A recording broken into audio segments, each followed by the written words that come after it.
Je voulais revenir sur le non-jugement parce que c'est une notion dont on entend quand même beaucoup parler. Euh, mais en fait, j'ai été étonnée de devoir revenir là-dessus parce que j'en ai déjà parlé. Mais en fait, je comprends pourquoi, parce que c'est quelque chose qui est excessivement important justement parce que ça nous permet de sortir de cette dualité.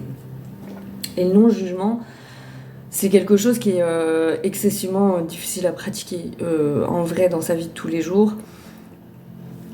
C'est très facile pour des petites choses, mais en fait, là où je vois que c'est difficile vraiment, c'est quand on est au niveau du collectif. Quand on se place au niveau du collectif, on voit bien que la notion de non-jugement, elle est excessivement compliquée à appréhender pour les gens. Parce que je crois aussi que tout se mélange, c'est-à-dire que quand on dit non-jugement, on a tendance à englober le pardon. Le pardon, c'est une notion qui est très difficile à appréhender sur Terre. Je le vois tous les jours. Des gens qui disent non mais je pardonne, ou alors des gens carrément qui disent non mais moi je refuse de pardonner. Et à chaque fois, je comprends cette notion, je comprends qu'on n'ait pas envie de pardonner certaines choses, parce que je crois aussi qu'il y a des timings divins pour pardonner, mais en même temps, à chaque fois, je me dis, ben ouais, mais en l'occurrence, tant qu'il n'y aura pas de pardon, il n'y aura pas de sortie de problématique, en fait. Et le non-jugement, c'est très, très, très important. Parce que c'est très en lien avec la profonde dualité qu'on a sur Terre. Adopter la posture du non-jugement, c'est accepter de voir l'autre dans ce qu'il est, dans son parcours d'incarnation, comme il est censé l'être. Et encore une fois, on n'est pas tous venus expérimenter les mêmes choses. Là-haut, le jugement n'existe pas. Vraiment, il n'existe pas. Que vous soyez un nazi, ou que vous ayez violé 10 personnes, ou que vous ayez, abandonné votre enfant, maltraité votre chien, ça n'existe pas, le jugement. Parce qu'ils connaissent les parcours d'incarnation, parce qu'ils voient le cœur des gens. Et je me souviens, quand j'étais plus jeune, m'être dit mais c'est pas possible, cette personne-là, elle est vraiment méchante, je sais qu'elle est vraiment méchante, elle est problématique, elle se moque, elle me fait du mal, et en même temps,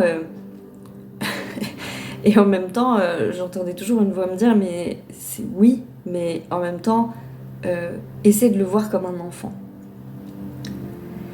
Et j'avoue que c'est quelque chose que je pratique beaucoup, que j'ai beaucoup pratiqué plus jeune. C'est vrai que je le pratique moins, mais que je pratique beaucoup. Et effectivement, quand on visualise les gens enfants, tout d'un coup, on voit leur fragilité. Et quand on parle de tout ça, surtout au niveau du collectif, c'est très compliqué de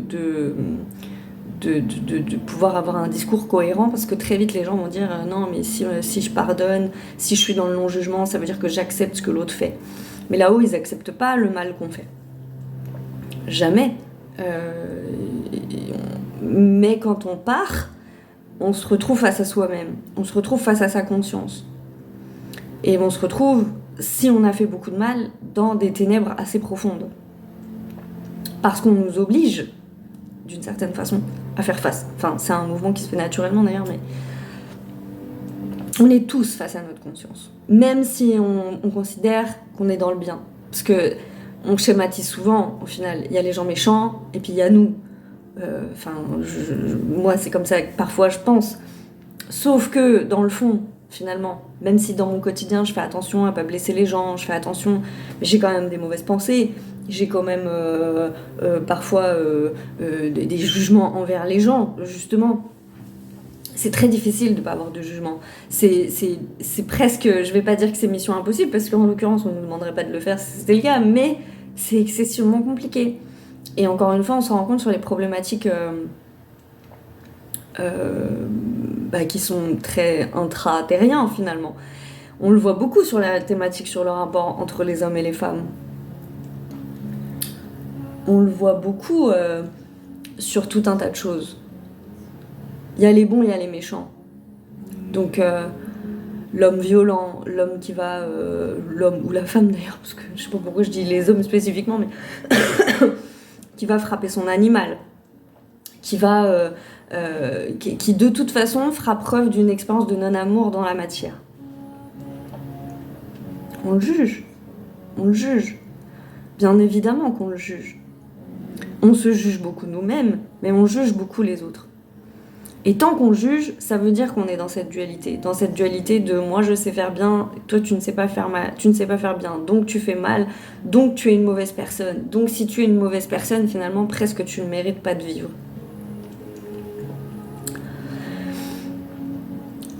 Et on est dans une période où on élève notre conscience et où on doit absolument sortir de ce schéma-là.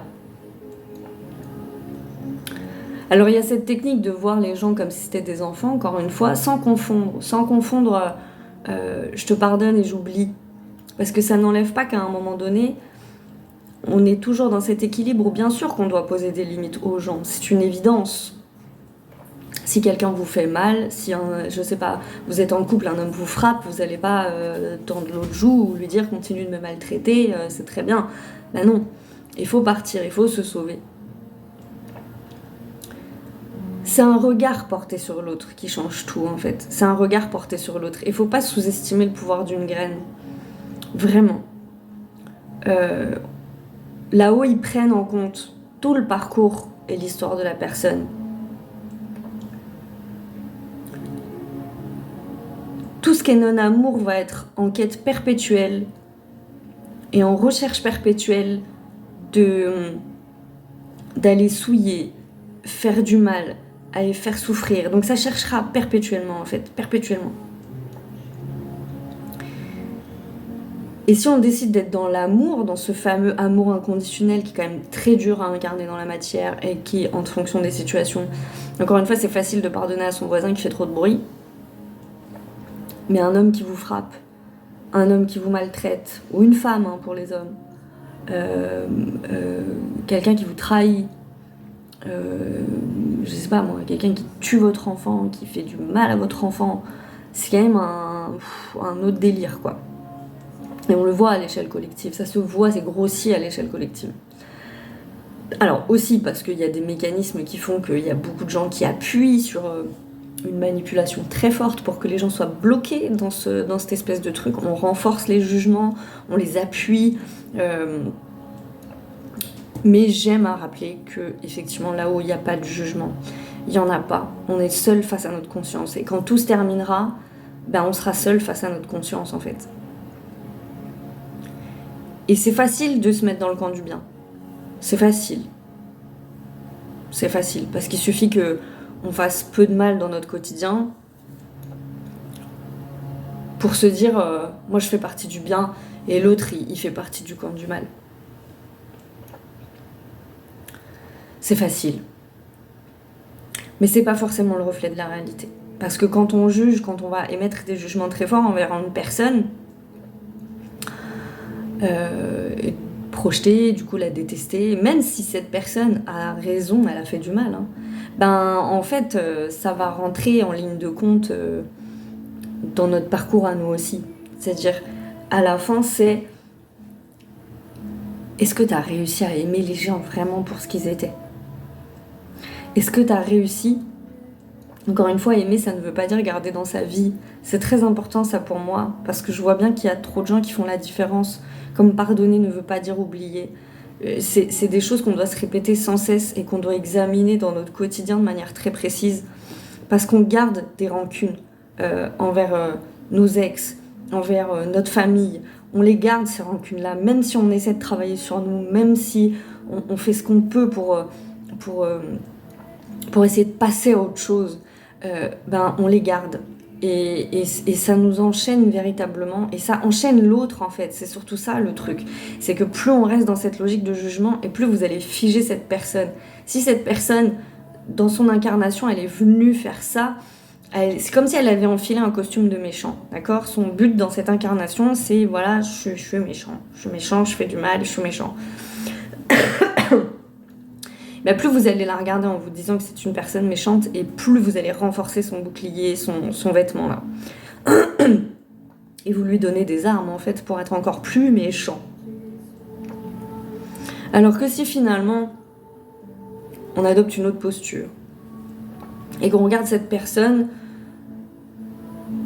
on décide de lui retirer ce manteau de méchanceté là et on regarde ce qu'il y a derrière. Ok, t'as manqué d'amour. On t'a pas donné l'opportunité de comprendre. Moi je le rappelle souvent aux gens quand je suis souvent face à des gens qui me disent ouais mais bon quand même faire du bien c'est pas si difficile quoi. Je veux dire tout le monde devrait être capable de le faire. Bah oui, mais moi j'aime bien rappeler que non, en fait, si on te l'a pas appris, c'est la même chose pour un parent maltraitant. Moi, je l'ai expérimenté avec ma mère. Ma mère, elle était maltraitante dans plein de ses comportements, d'accord ? Dans plein de ses comportements. Mais toute petite, mes guides, ils m'ont vite montré que ben oui, mais on lui a pas appris à être autrement. Parce qu'elle-même, elle l'a connue, la forme de maltraitance. Et puis après, elle en a vécu d'autres. Et je le dis souvent, la violence, c'est un poison. C'est quelque chose qui se répercute. Parce que c'est un apprentissage. Si on ne t'apprend pas à aimer, si on ne t'apprend pas à regarder les autres d'une certaine façon, ben c'est pas inné, en fait. C'est pas inné. Alors, ça l'est de plus en plus pour les générations qui viennent. Mais pour toute une génération, sinon on ne vivrait pas dans le monde dans lequel on est, très clairement, c'est pas inné ces choses-là. Et c'est vraiment quelque chose qui doit être examiné de près chez chacun d'entre nous. Je m'inclus bien évidemment dans le processus. J'ai beau le savoir, j'ai beau le travailler depuis que je suis enfant parce qu'on me le dit, parce que je l'ai expérimenté, et ben très régulièrement je suis obligée de me le dire parce que très régulièrement il y a des gens qui me blessent et je me dis ah c'est pas cool ce que vous faites, c'est pas bien et je suis dans la colère et je nourris quelque chose et je juge alors que je sais même que ça sert à rien. En fait c'est surtout ça n'a aucune utilité dans le processus, au-delà même du fait que ça fait du bien ou du mal, c'est totalement inutile. Et que si on veut voir vraiment une personne changer, et ça pour le coup je l'ai expérimenté à plein de reprises, il suffit de changer le regard qu'on a sur lui et de lui montrer que je suis déçue finalement que tu acceptes d'avoir ce comportement là. Mais au final, si tu savais comme ça, toi, que tu fais du mal, moi, tu viens de me faire du mal. Mais dis-toi que ton âme, tu viens de la salir fois 1000, en fait. Tu te fais du mal. Plus tu es méchant avec l'autre, plus tu vas projeter tes douleurs. Parce que c'est ça, en fait, c'est de la projection de douleur. Et plus, effectivement, tu te fais du mal. C'est à toi que tu fais du mal. C'est ton âme que tu blesses. Alors moi, tu m'as fait mal au passage, mais je suis presque un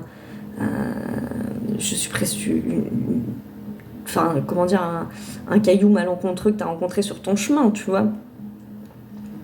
Et cet outil, c'est bizarre, mais je l'ai expérimenté tellement de fois que je suis obligée de le dire. J'ai vu des gens changer, j'ai vu des gens prendre conscience, gagner en conscience, parce que tout d'un coup, on avait accepté de ne pas les juger, de leur faire comprendre que malgré tout ce qu'ils avaient fait c'était mal, mais de ne pas les juger, c'est-à-dire de continuer à les regarder comme des êtres humains. Et on le voit sur les sujets au niveau des enfants ou sur les sujets au niveau des animaux, les propos des gens ils disent tout. Très vite les gens vont rentrer dans non mais il faut que les gens meurent, je voudrais je leur faire du mal, on voudrait leur faire du mal comme ils font du mal aux animaux. Mais qu'est-ce qu'on nourrit quand on fait ça en fait ? Qu'est-ce qu'on nourrit ? Est-ce que 30 secondes on peut s'imaginer qu'une personne va changer ou va s'améliorer ? Ce qui est un petit peu le but de l'humanité, si on le regarde toujours comme ça.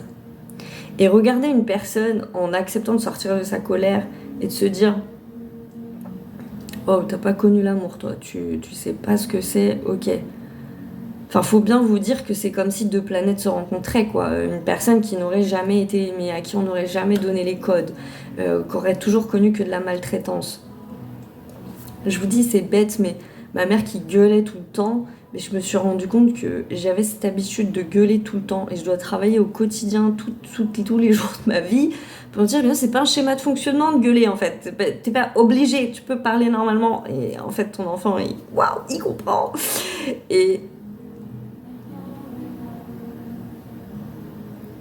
c'est important parce que en plus je suis obligée d'appuyer dessus parce que je l'ai beaucoup expérimenté dans ma vie, ce truc-là. J'ai connu la violence avec ma mère, j'ai reproduit des actes de violence de par mon histoire, je les ai reproduits. Donc en fait, j'ai connu les deux côtés. Et ce côté de se dire, ben, je comprends, j'entends pourquoi t'es violent, j'accepte de te regarder autrement. Moi, je l'ai pas connu en fait. Et ça m'a blessée, enfin, je l'ai pas connu, je l'ai peu connu.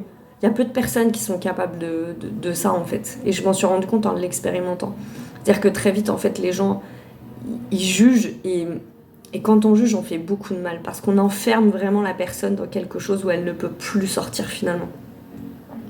Or, c'est important qu'elle en sorte parce que si on renforce ce processus chez elle, ben, on sort jamais de la boucle en fait. Et ce truc est toujours nourri et on nourrit le œil pour œil, dent pour dent et on nourrit le non-amour sur cette planète parce que quoi qu'il arrive, quand on est dans le non-jugement, quand on est dans le jugement, on n'est pas dans l'amour. Et c'est pour ça que je parle souvent d'une redéfinition de l'amour. Parce que je crois qu'on ne sait pas ce que c'est. Mais quand vous allez arrêter de juger une personne pour les actes qu'elle fait, sans vouloir l'accompagner forcément à changer, hein, sans vouloir, mais juste en disant, ok, je vois que tu es en souffrance, tu sais pas comment faire, tu sais pas comment t'y prendre. Moi, je te mets déjà une limite en te faisant comprendre que ce que tu fais, c'est pas bien. Et après, le seul message que je peux t'envoyer, qui n'est pas forcément un message oral d'ailleurs, c'est important de le dire, c'est je te souhaite de changer et je pense que tu en es capable. Je pense que tu es capable de connaître l'amour, de le rencontrer pour de vrai et de te dire ok, je sais ô combien c'est difficile, mais je sais ô combien c'est super important. Et moi, je me suis transformée grâce à ça. Et chaque pas que j'ai fait dans ma vie, et ben, ça a été parce que j'ai rencontré une personne qui m'a pas jugée pour mon histoire. Qui s'est juste dit, ah ouais, ok, d'accord, ce logiciel, elle l'a pas. Tiens, bah, moi, je vais peut-être pouvoir lui filer une clé. Bon, alors, en l'occurrence, moi, j'ai cette volonté de changer, ce qui n'est pas le cas de tout le monde, on est d'accord. Il y a des gens qui ils s'enfoncent dans un truc, on voit bien que c'est pas possible. Mais malgré tout, l'idée de cette histoire de non-jugement, c'est d'arrêter un cycle. Et ce cycle, on a tous le pouvoir de l'arrêter. Et regarder une personne qui vous a fait du mal avec un autre regard, sans pour autant accepter qu'elle revienne dans votre vie, mais accepter juste que on est tous en capacité de changer.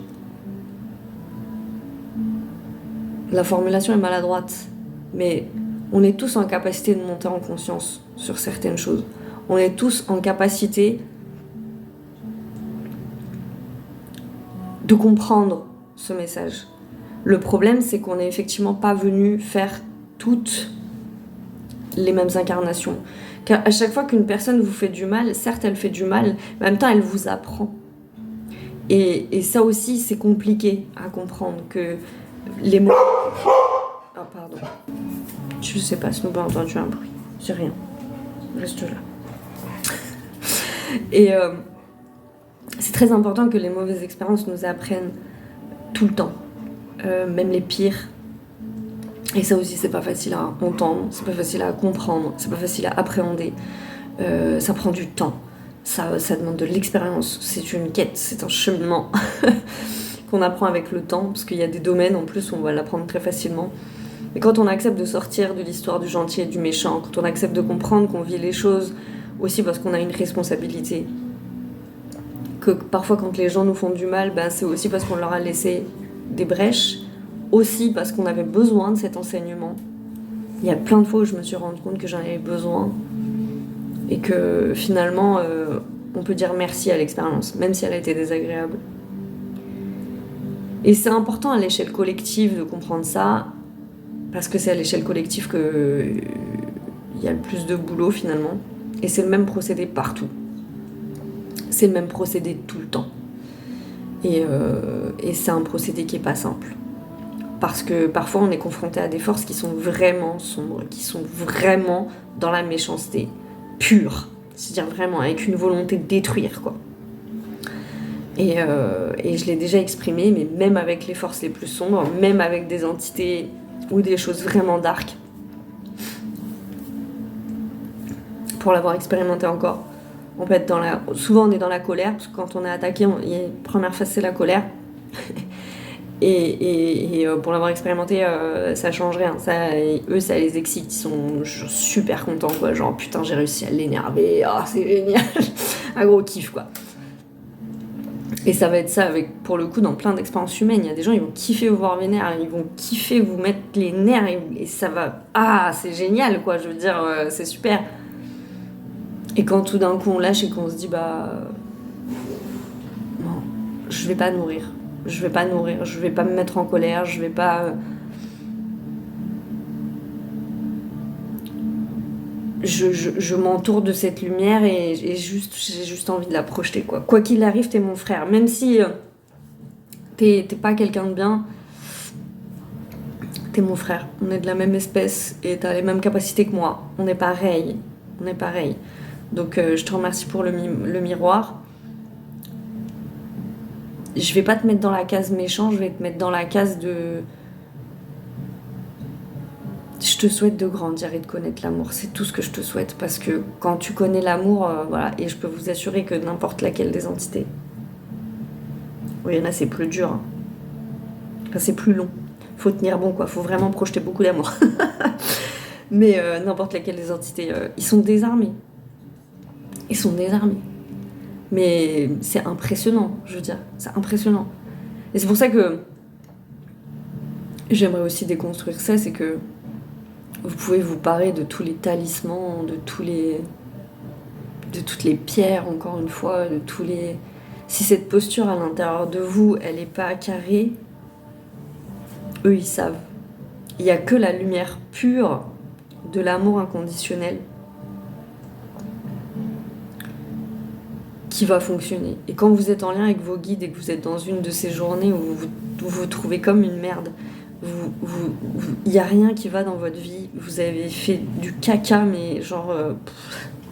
il n'y a pas qu'à moi que ça arrive, je pense, j'espère. On se sent nul, quoi, vraiment. J'ai crié sur mon enfant, j'y arrive pas, je suis nulle.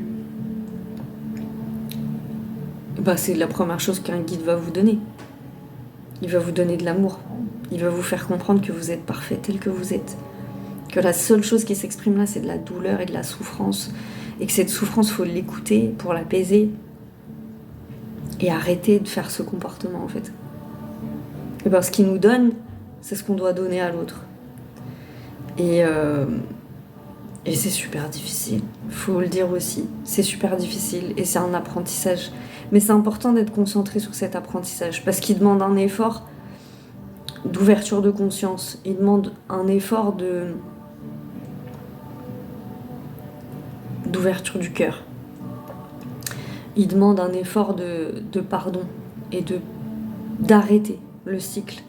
Et c'est pas en se disant les gens ils arrêteront d'être méchants un jour ou de compter sur le karma ou je sais pas quoi. C'est vraiment de se dire c'est nous. Enfin nous. C'est les gens qui ont conscience de ça qui sont censés arrêter le cycle, en fait. Et pas autre chose. Les gens arrêteront pas d'être méchants du jour au lendemain. Le mal va pas disparaître de cette planète parce qu'on fait des méditations collectives.